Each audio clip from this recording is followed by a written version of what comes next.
কি সর্বনাশ! এখন কি হবে? কি লিখেছেন মহারাজ অরূপাক্ষ? এইভাবে কি খুঁজে পাওয়া সম্ভব? তা উনি কি কিছু হারিয়ে ফেলেছেন? পড়ে দেখো। এ বন্ধু, বড় বিপদে পড়ে এই পত্র পাঠালাম। আমার একমাত্র সন্তান কোনো পারিপার্শ্ব না নিয়ে সাধারণ মানুষের বেশে সাধারণ মানুষের দুঃখ দুর্দশার জীবন দেখতে বেরিয়েছে। কিন্তু আমি জানতে পেরেছি আমার এক শত্রু, যাকে আমি বনবাস দিয়েছিলাম, তার সন্তান প্রতিশোধ নিতে আমার পুত্রকে হত্যা করতে চায়। শেষ পাওয়া সংবাদ অনুযায়ী তারা সবাই তোমার রাজ্যে প্রবেশ করেছে। দয়া করে তাকে খুঁজে ওর প্রাণ রক্ষা করো বন্ধু। মহারাজ, আপনি কোনো চিন্তা করবেন না। আমি এখনই রাজ্যের সর্বত্র গুপ্তচর প্রেরণ করছি। কিন্তু কোথায় রাজপুত্র?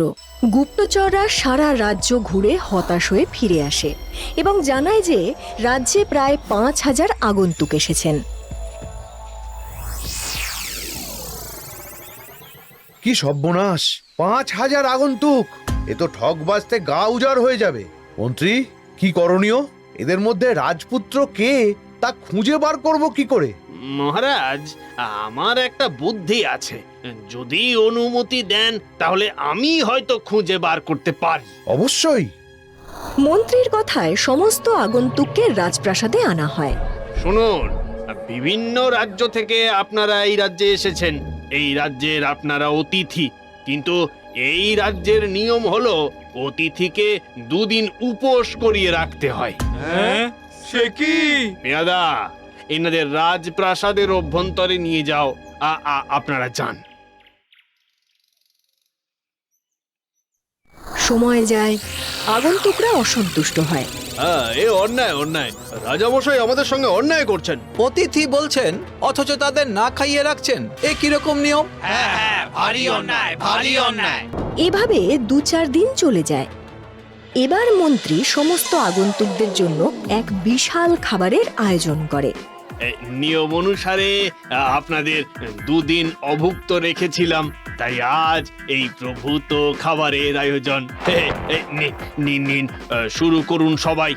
সে কথা শুনে সবাই খাবারের উপর হামলে পড়ে, কিন্তু 4 জন যায় না। তারা দূরে দাঁড়িয়ে থাকে। মন্ত্রী তা লক্ষ্য করে বলে, কি ব্যাপার, আপনারা খেতে গেলেন না কেন? না, এভাবে আমরা খেতে পারবো না। খাবারের জন্য জন্তুর মতো মারামারি আমি করতে পারবো না, সে যত খিদেই থাক। বেশ, আপনাদের জন্য আলাদা খাবারের ব্যবস্থা করছি, একটু অপেক্ষা করুন। এরপর মন্ত্রী এই 4 জনের জন্য আলাদা খাবারের ব্যবস্থা করে। একটি অপরিষ্কার সোনার থালায়, একটি পরিষ্কার মাটির থালায়, একটি সাধারণ ভাঙা এনেমেলের থালায় ও একটি পরিষ্কার কলাপাতায় খাবার সাজিয়ে দেয়। আসুন আপনারা, আপনাদের খাবার প্রস্তুত। 4 জন খাবারের দিকে তাকায়। প্রথমেই প্রায় দৌড়ে একজন গিয়ে সোনার থালার খাবার তুলে নেয়। মন্ত্রী কিন্তু সেটা লক্ষ্য করেন এবং বলেন, প্রহরী, এনাকে নিয়ে গিয়ে আলাদা রাখার বন্দোবস্ত করো। কেন? আহা, চিন্তার কিচ্ছু নেই, একটা ব্যবস্থা মাত্র আর কি। যান।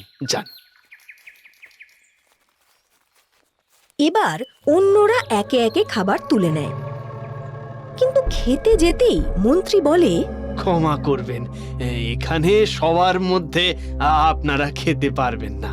আপনাদের ওই দূরে গাছের তলায় গিয়ে একটু খেতে হবে। হ্যাঁ, আমার কোনো অসুবিধা নেই। হ্যাঁ, আমাদেরও কোনো অসুবিধা নেই।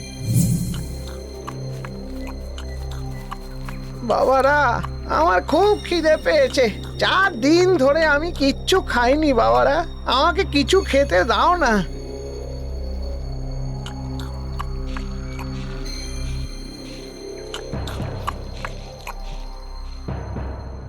কিন্তু 2 জন যারা কলাপাতা ও মাটির থালায় খাবার নিয়েছিল, তারা দুজনেই তাদের খাবার ভিখারিকে দিয়ে দেয়। কি বুঝলে মন্ত্রী? মহারাজ, এই 2 জনের মধ্যেই একজন রাজপুত্র। সেটা কি করে বুঝলে? দেখুন মহারাজ, যে সোনার থালায় খাবার নিয়েছে সে আসলে চোর। সে সোনার থালার লোভেই আগে গিয়ে খাবার নিয়েছে।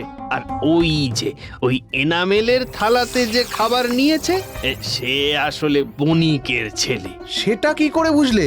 এই দেখুন মহারাজ, ও হলো ব্যবসাদার, তাই নিজের বেঁচে থাকার জন্য ও নিজের খাবার কাউকে না দিয়ে নিজেই খেলো। বেশ বেশ বেশ, এবার হলো এই দুজনের মধ্যে কে গুপ্ত হত্যাকারী আর কে রাজকুমার?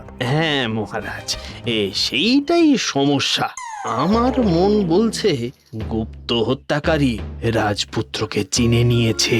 হ্যাঁ, সে কি? তাহলে কি হবে? সুযোগ পেলেই যে কোনো মুহূর্তে রাজকুমারকে ওই গুপ্ত হত্যাকারী কিন্তু হত্যা করবে। না না না, তাহলে আমার বন্ধুর কাছে আমার মান থাকবে না। আর আমার দেশে থেকে যদি রাজকুমারের কোনো ক্ষতি হয়, তাহলে হয়তো রাজা অরুপাক্ষ আমার বন্ধু না থেকে শত্রু হয়ে যাবে। দেখুন মহারাজ, আমাকে আজকের দিনটা একটু সময় দিন। বেশ, দিলাম।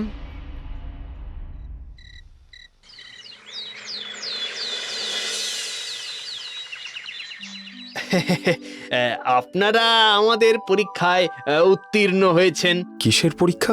আমাদের রাজা মশাইয়ের কোনো পুত্র সন্তান নেই, তাই তিনি চান আপনাদের মধ্যে থেকে একজনকে এই রাজ্যের উত্তরাধিকার হিসেবে বেছে নিতে। তাই আমি চাই তোমরা আমার রাজ্যটাকে একটু ঘুরে দেখো। বেশ, যথা আজ্ঞা।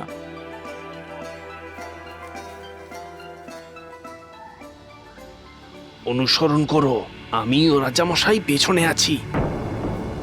মন্ত্রী, এতে কাজ হবে তো? দেখা যাক মহারাজ, আগে চলুন।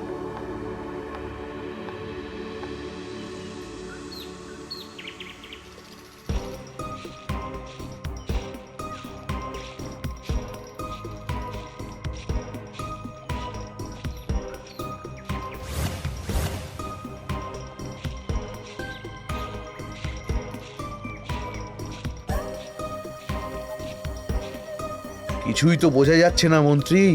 মহারাজ, একটু সবুর করুন, কখন কি ঘটে যায় বলা তো যায় না। না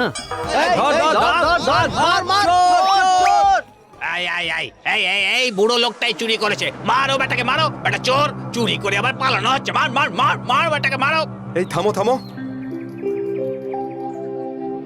বয়স্ক মানুষকে এইভাবে মারছো কেন? আরে ও চোর, চুরি করেছে। প্রমাণ আছে ও চুরি করেছে, আর প্রমাণ থাকুক বা না থাকুক, তুমি নিজে ওকে শাস্তি দেবার কে? রাজা আছেন, রাজবিধান আছে, তিনি যদি বোঝেন চোর, তাহলে তার শাস্তি তিনি দেবেন। ঠিক ঠিক মহারাজ, এই হলো রাজকুমার। কি করে বুঝলে? মহারাজ, রাজকুমার তার প্রথাগত শিক্ষা দিয়ে দুর্বলের ওপর সবলের অত্যাচারকে আটকেছে এবং রাজার বিধানের নির্দেশ দিয়েছে। আর গুপ্ত হত্যাকারী কিন্তু এক পাও এগোয়নি। সে দূরে দাঁড়িয়ে সব দেখেছে ও ভেবেছে যদি ওই মারদাঙ্গার মধ্যে রাজকুমার মারা যায় তাহলে ওরই লাভ। ঠিক ঠিক, নিজে হাতে তাহলে আর রাজকুমারকে মারতে হবে না। ঠিক মহারাজ। বাহ বাহ বাহ মন্ত্রী, তোমার বুদ্ধির প্রশংসা না করে পারছি না। তুমি গুপ্ত হত্যাকারীকে বন্দি করো ও রাজকুমারকে প্রাসাদে নিয়ে এসো। আজ্ঞে মহারাজ।